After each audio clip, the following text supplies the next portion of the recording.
Hello everyone, in this video I'm going to be talking about what manna is and how it connects to Jesus being tempted in the wilderness.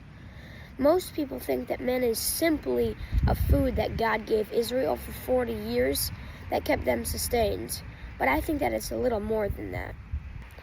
When Jesus was fasting in the wilderness for 40 days, Satan told him to turn some stones into bread, and then Jesus quoted Deuteronomy 8:3, which talks about manna, and how man shall not live on bread alone. From Exodus 16, you learn the Israelites got manna once a day, you can't store it, and that you have to trust in God to get manna. From this, we know that God didn't just give them food, but He gave them a reason to trust Him daily.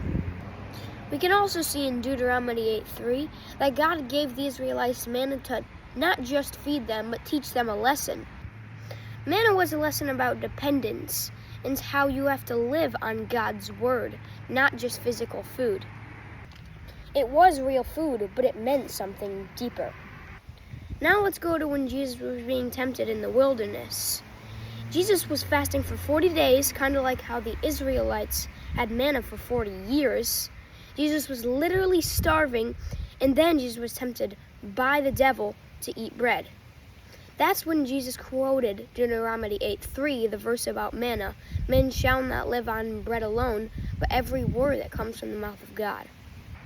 Jesus is basically saying that he trusts God way more than he trusts food.